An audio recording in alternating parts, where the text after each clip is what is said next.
Welcome to A Perfect Touch. I'm Jeanette. The blog entitled Untold Lives, I'll share a link for you, shares the British Library's collection of stories of people's lives worldwide. A 2013 post entitled Queen's Halloween tells the story of Queen Victoria's enthusiastic participation in the Halloween celebrations at Balmoral Castle in Scotland. Queen Victoria wrote about one celebration in her 1877 diary, describing the parade with her daughter, Princess Louise, walking alongside the carriage, looking to the Queen like one of the witches in Macbeth. You may already know how much I've enjoyed hosting teas, and especially my Witch's Brew tea at senior residential communities. With family arriving New Halloween this year, I thought it would be a delight to host a family tea that perhaps even Queen Victoria would enjoy. The year I joined the YouTube collaboration of whimsical witches, I made an apron from Butterick, making history B6229. I'll share a link for that full blog post and video. It was a very fun collaboration, and I was a whimsical tea witch.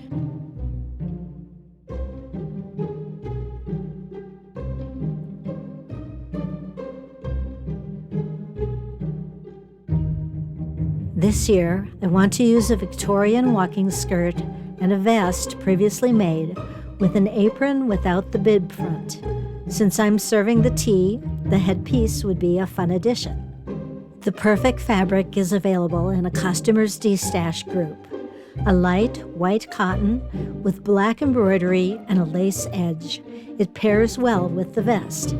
The pattern pieces I will use for this version are number 15 front, number 14 side back, and number 12 waistband, and number 13 tie end. The fabric is prepared and ready for cutting on the kitchen island. The front is cut on the fold and shortened since this apron will not have pin tucks nor need hemming. 2 side backs are cut, also shorter since the pin tucks and hem allowance are not being used. 2 pieces are cut for the outside and inside of the waistband, and 4 pieces are cut for the tie ends. A lightweight sew-in interfacing is basted to both the inside and the outside waistband pieces. 2 tie ends pieces are sewn right sides together on the 2 long and 1 short end. The seam allowance trimmed and the sewn piece turned right side out and pressed. This is repeated for the second tie end. The raw short ends of the tie ends are sewn to the outside of the waistband at the markings indicated on the pattern. A narrow hem is machine sewn to the back edges of the apron side backs. Since the fabric is semi-sheer, a French seam is used to sew the side backs to the front. 2 gathering stitches are then sewn at the upper edge. The waistband is marked at the center front and the side seams for evenness in gathering. The apron is pinned to the waistband front, right sides together, with gathers adjusted as desired. The waistband is sewn to the apron over the gathers. The inside waistband is sewn to the outside waistband right sides together at the upper and side edges. The upper corners and seam allowance are trimmed as desired. The inside waistband folded to the back. The lower seam allowance turned in along the lower stitching line, pinned and hand-stitched in place.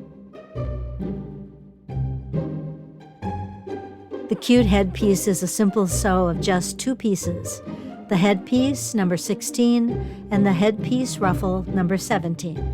A line is stitched and then pressed 1/2 inch from the entire edge of the headpiece and from the curved edge of the headpiece ruffle.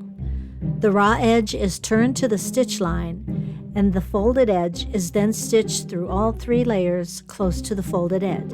2 stitching lines for a casing for elastic are marked. The raw edge of the headpiece ruffle is folded in and placed just slightly above the top line and pinned in place. Then both lines are sewn through both the headpiece ruffle and the headpiece. The elastic piece is cut, threaded through the casing, and secured at both ends.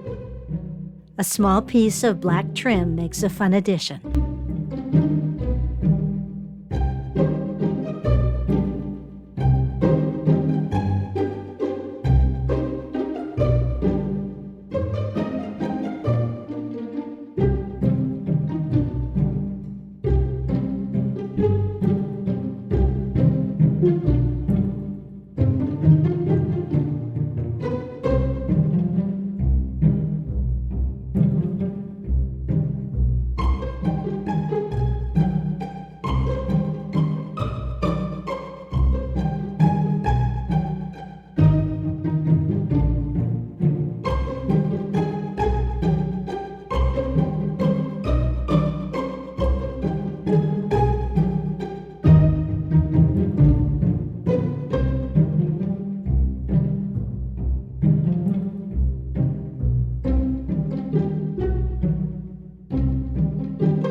Evil Cake Genius has such amazing offerings, and I was powerless to resist the kit for Victorian Halloween cookies. The kit arrives, and it was fun just opening the box. A filigree borders mold and silicone Oreo mold.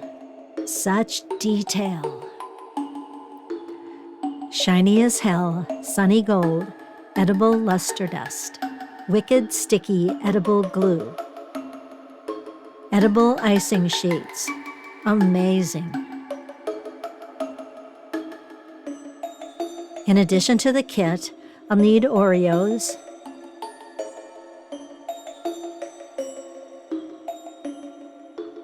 melting chocolate,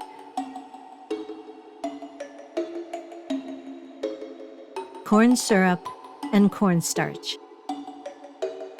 First, I'll make the chocolate-covered Oreos, topped with the Halloween icing stickers.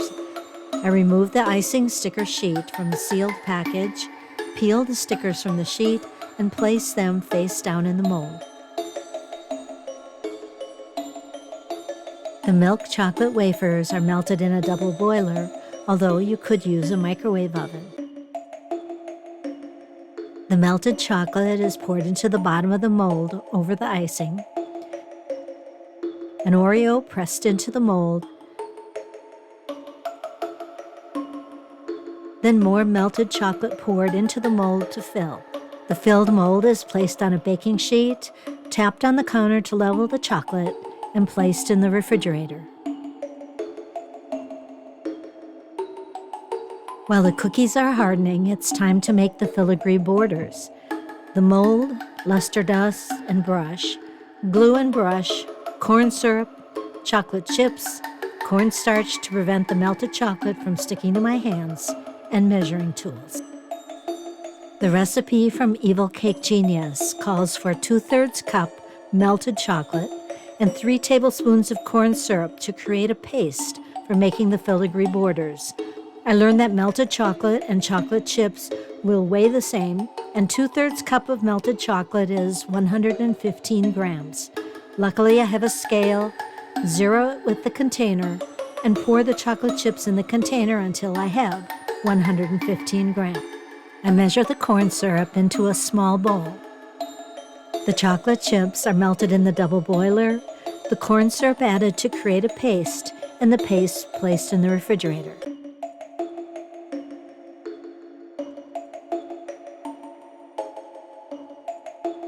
While the paste sets up a bit, the chocolate-covered Oreos can be removed from the mold. Aren't they fun? They would be fun even without the filigree borders. Even children would enjoy joining in on making these cookies. The filigree mold is brushed with the edible luster dust. A bit of the white chocolate paste is rolled and pushed into each filigree border. The filled mold is placed in the refrigerator for a few minutes to harden the chocolate again. This was my first attempt using a mold like this, and I overfilled each section, which was readily apparent when I removed the finished filigree borders. But now I know, and a small knife removed the excess for this batch. The gold is so striking, and there is so much detail. Some edible glue brushed on the back of the border, and the border is now warmed and pliable enough to place however you wish on your cookie. And here is my first try using Evil Cake Genius's Victorian Halloween Oreo Cookie Kit, a milk chocolate covered Oreo with a gold-colored white chocolate filigree border. Yum!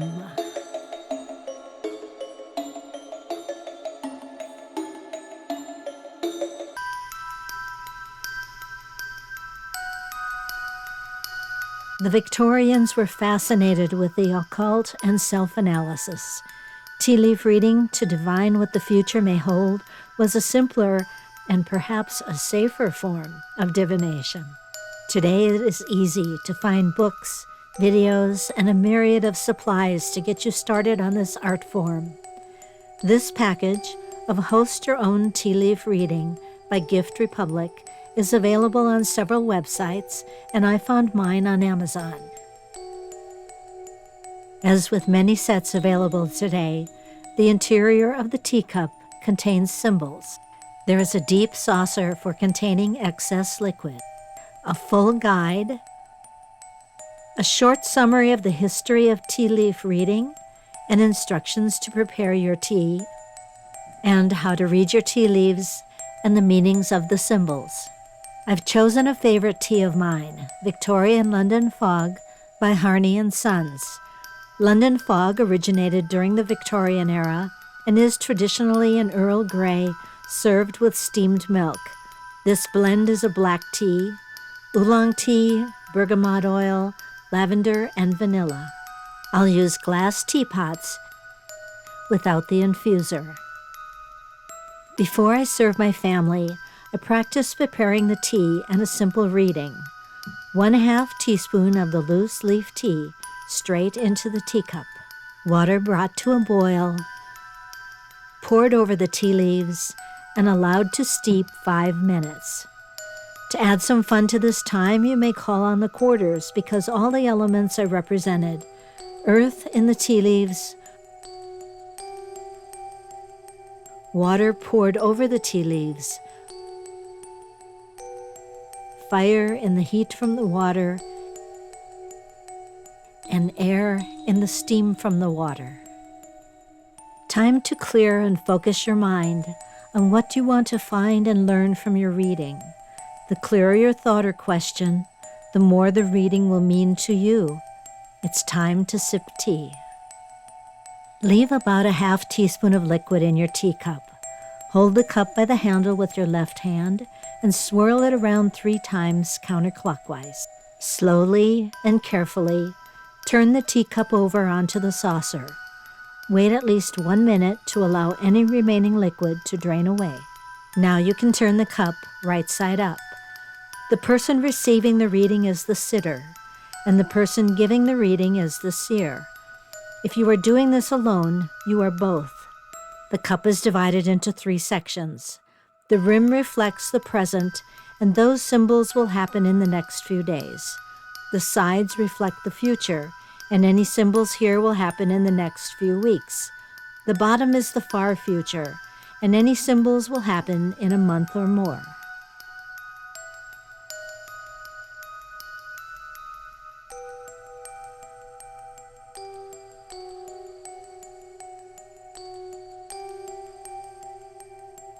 On my rim is the key, problems solved, and business improvement.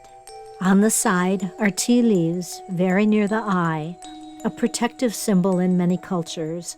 Eyes also symbolize new ways of looking at problems. Here, a tea leaf at the full moon, romance and new love. The bridge. A bridge leads to something or someone. It can represent a change of circumstance or a journey. Waning crescent moon. Release something that no longer serves you. Some formations may strike you, and you can find many interpretations available for these. Here, I see a person riding on a horse with a cape billowing behind and a bow and arrow raised. Here, I see a fiery dragon with mouth opening and wings ready for flight, and a bird resting on a branch looking upward to the waning gibbous moon, gratitude and giving thanks. All of your interpretations will be meaningful when applied to the personal questions formulated during your tea sipping. The Victorian Halloween tea items are gathered and ready for a fun family gathering.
Uh-oh, I just couldn't wait.